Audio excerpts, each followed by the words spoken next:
believe Diane Kane is back there. Hello.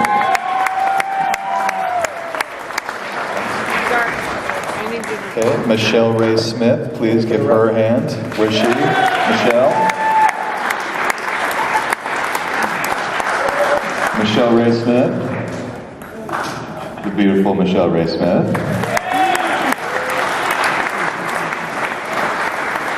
Okay.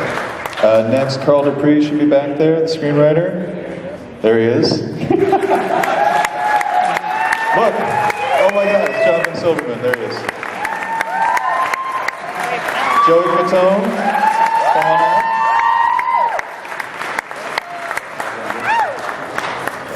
Chad Birdie, the producer. That's William Forsythe. And I think that's Robert Englund.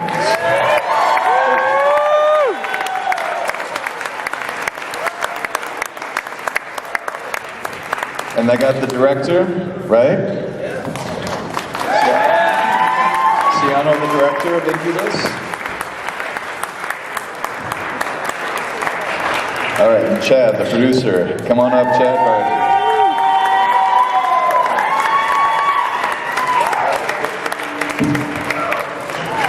Jeez, there are a lot of you, aren't there? Everybody, this is the cast and crew of Incubus, which is having its world premiere tonight.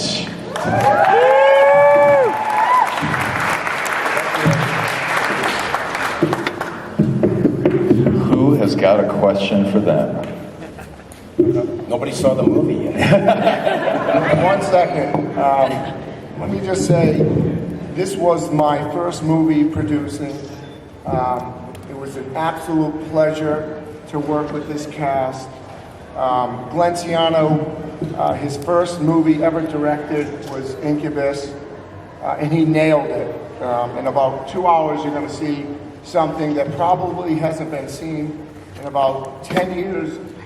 Looking at Robert Englund, the original Freddy Krueger, William Forsythe, they delivered like no other actors could have delivered. And to get them to deliver, you need a director that gets them engaged and gets them to act and perform to the level that they're capable of doing. And then when you mix that with Michelle Ray Smith, Joey Fatone, and Jonathan Silverman, it's unbelievable the cast that we were able to put together for this movie. And it all started with a little man from Rhode Island named Carl Dupree, who wrote the script.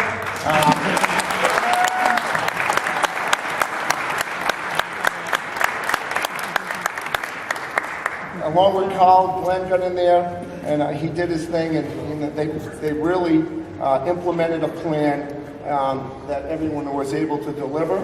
And then behind me is Tom Paolino and Tom DiNucci. Unbelievable performances from local Rhode Islanders. The movie was made with 120 people from New England, and everyone gave 110%.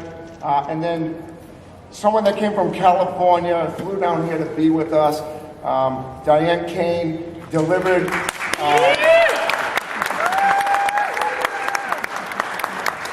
Not many women like to be used and abused like Diane was, and she handled it very well. I'm very proud of this cast. I'm very proud of this movie. October 28th, we'll be in 13 different states. We have a theatrical release, and we're hoping to get that release up to 20 states by that time. We sold the movie to Screen Media. 24 hours ago, I was told Screen Media was going to put this in 80 million homes on video on demand, the same release that Twilight's going to get in November. It's a huge success.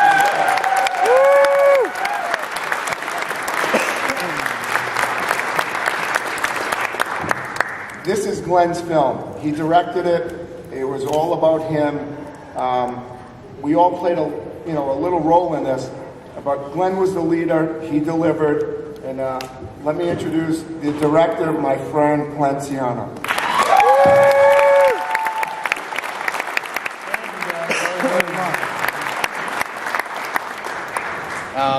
And He's not very good at it, but he's actually being modest. Because, hey, listen, without Chad, this thing isn't happening, and he's the one who helped push, he equaled with passion to get this thing done, to get this cast up here, and to give me my, first opportunity to rock at Rock and Shock. So, thanks, Chad.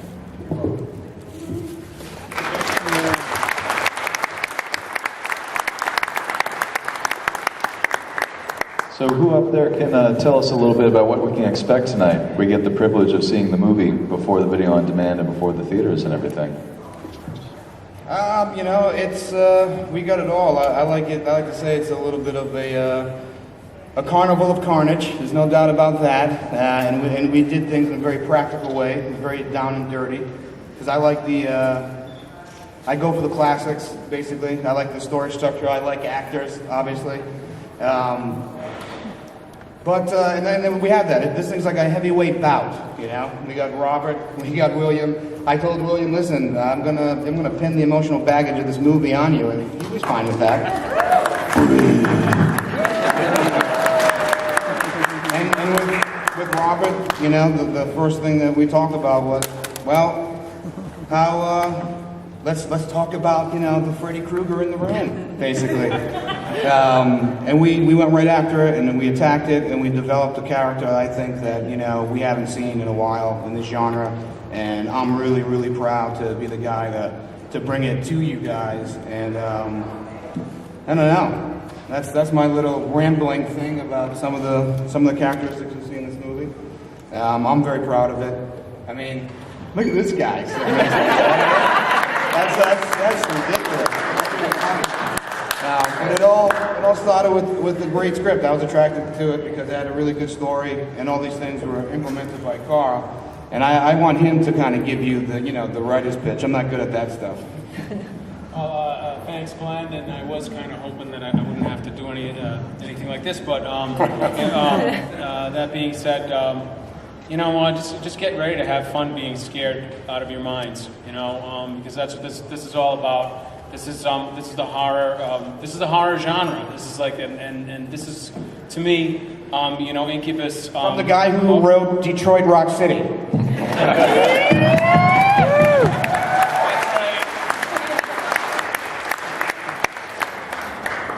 Well, cool. Well, this movie's kind of like the film version of Detroit. No, I'm just kidding. It's Cleveland. Yeah, I was hoping nobody'd say that. But anyway, what this is automatically what we're starting off here with is a movie that's not a remake or a reboot or a sequel or something based on something from somewhere. It's not the most original movie of the year based on the biggest selling comic book or whatever. It's something of its own. And I think that in the horror genre already, it's starting out way ahead of the pack that way. And I'm not going to tell you anything about the story. It's it's up there, it's on the screen. I did it already. People are asking me, "Were you in the movie?" And I was like, "No, the movie was in me." Incubus got into my head before he's going to get into yours. But just get ready to have fun. Thanks. All right. Mr. William, address the crowd. I don't know, they called me up and they were like, well, you want to do this movie, so I'll just give you a brief one. I start out in a mental institution. I get taken to a police station and I end up in hell. The movie, not your day-to-day. And they won't let me out. Apparently I'm now a new member of the Rhode Island Players, and I'm never leaving, so. And my real, joy is to bring you all a Joey Fatone that you've never seen before. Yes.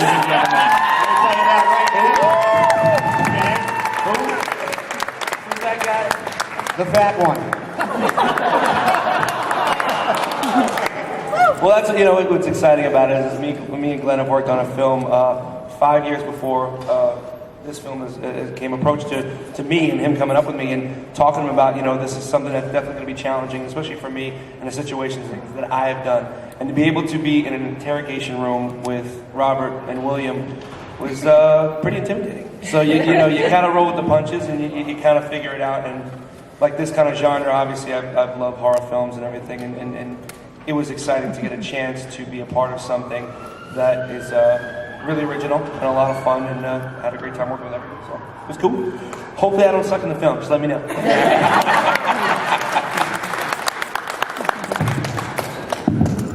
Did you And like the movie?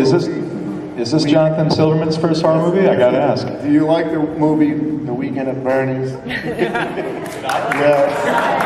Jonathan Silverman. I wasn't even aware this was a horror movie, so this is all. I just thought, don't you have a role for a funny Jewish guy? And I had done a movie about 5 or 6 years ago in Joey Fatone's hometown of Orlando, Florida, and I had begged him to play a part in it, and he very graciously said yes. So I guess this is in a way payback, because about a year and a half ago he said, hey, I'm doing a horror movie in Rhode Island, I got a part for you. So I came and did it, and I've always kind of been fascinated by the genre. I never thought I would be in a horror movie before, but I figured if I'm going to do one, why not do one with the greatest actor of the genre, Robert Englund. So I'm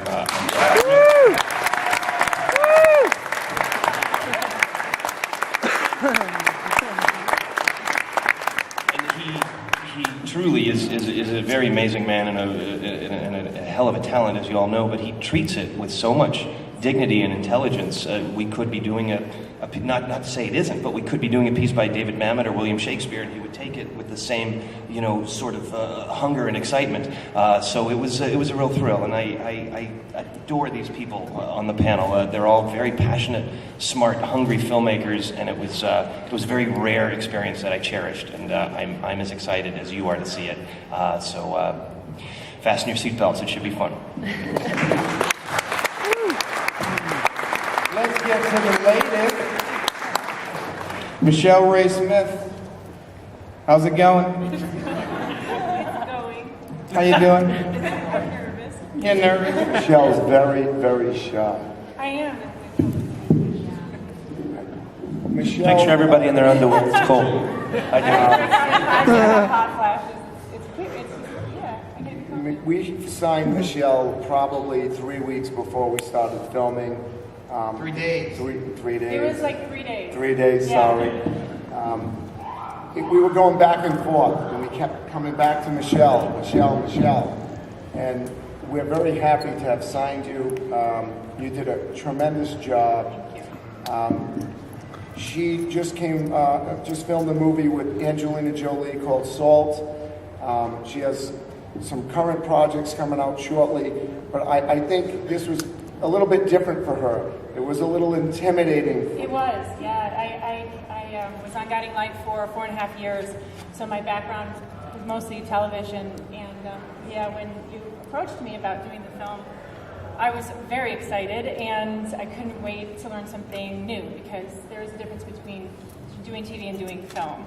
And so they were very patient with me, both and Chad. And I learned a lot, and being able to work with Robert and William and Joey and Jonathan, for me, was a dream come true, and I think I pinched myself for the first 2 weeks after I got the job. I couldn't believe it. So. She did a great job.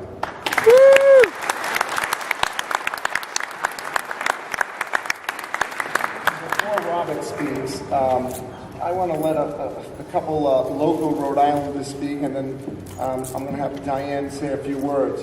When we made this movie, it was important for us, Glenn and I, to have a lot of local talent involved in this movie.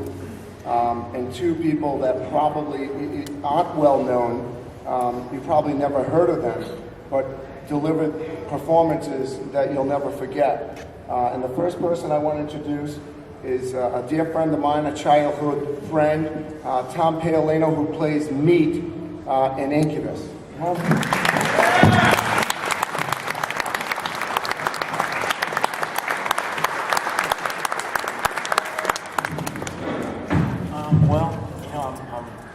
I'm deeply humbled by this opportunity to speak, and acting is my life, and to have a chance to do something that I felt and feel was powerful and smart was a dream come true for me.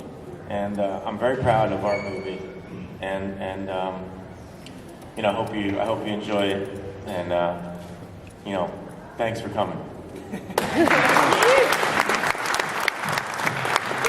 I have to interject right now. Tommy, this is the first time I've seen you out of character. I'm not kidding you guys. This guy kicked my ass.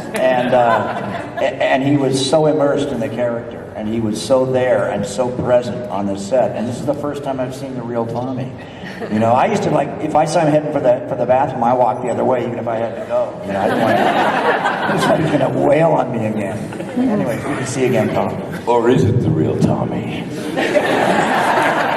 And for another Tommy, Tom DiNucci, I got to tell you, I'm really proud of this kid. I spent a lot of time working with him. We've known each other, you know, before the movie, and he's also in Infected, has a big role. But he really worked his ass off. This is a big opportunity for him, and I'll let him tell you the rest. And he has great pictorial muscles. It's true.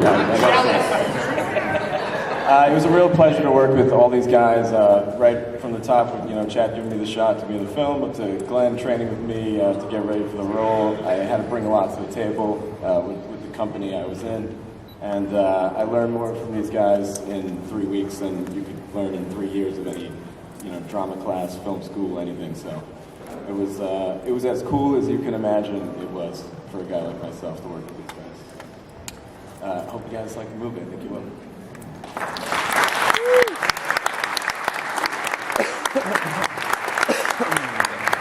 Dr. Winstrom, paging Dr. Winstrom. Man, I don't even want to tell you what we do to this poor girl, but maybe she can talk about the more pleasant things about the movie. It was orgasmic. I hope you enjoy it.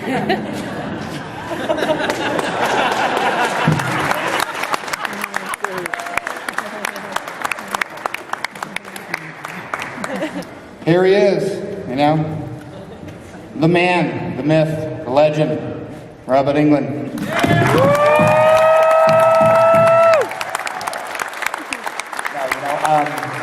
Everything starts with the words, and Chad sent me the script, and Glenn sent me the script, and I saw this. There was a kind of hybrid element to it that I really liked. You know, there was a little dusting of the original John Carpenter's Assault on Precinct 13 to it, and that claustrophobic sense to it, and there was a kind of timelessness with this character that they asked me to play, you know, harkening back to Jack the Ripper, and there was, and it was something a little fresher than anything I'd read in a while.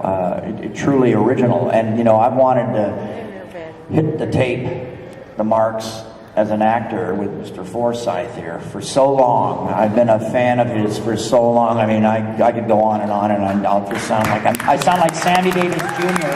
on Merv Griffin. So I'm not gonna do it, you know.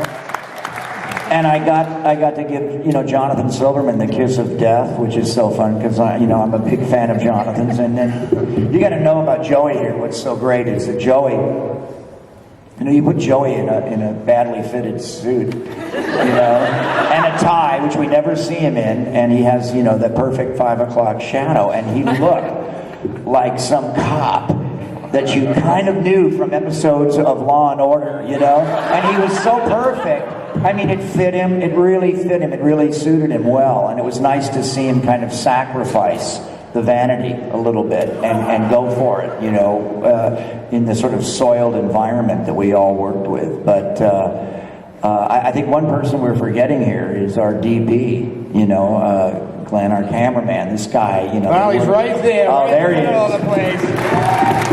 He just won't turn He's working. Chad's got him on the payroll. He's working. And the little guy. But I knew Chad. It's a wonder we're not doing a dolly shot right now with a skateboard and a little cannon film. Anyway, but this guy produced some miracles, and I learned a lot, sir, working with you. It was that little jump in technology for me. as an actor, and I thank you. But yeah, you guys, this is original. It's down and dirty. It's nasty. It's claustrophobic. I hope you can smell it. It's soiled. It's sexy. It's gory. And above all, original. So have fun. I hope you guys got some popcorn, you know, or, you know, Speed and a Pepsi. But you know what? I gotta be honest. I'm a little sick of talking about the movie. I just kind of want to show it. So I think we should move on to that part of it. Let's see a movie. And if you guys like it, maybe we'll make another one. Right.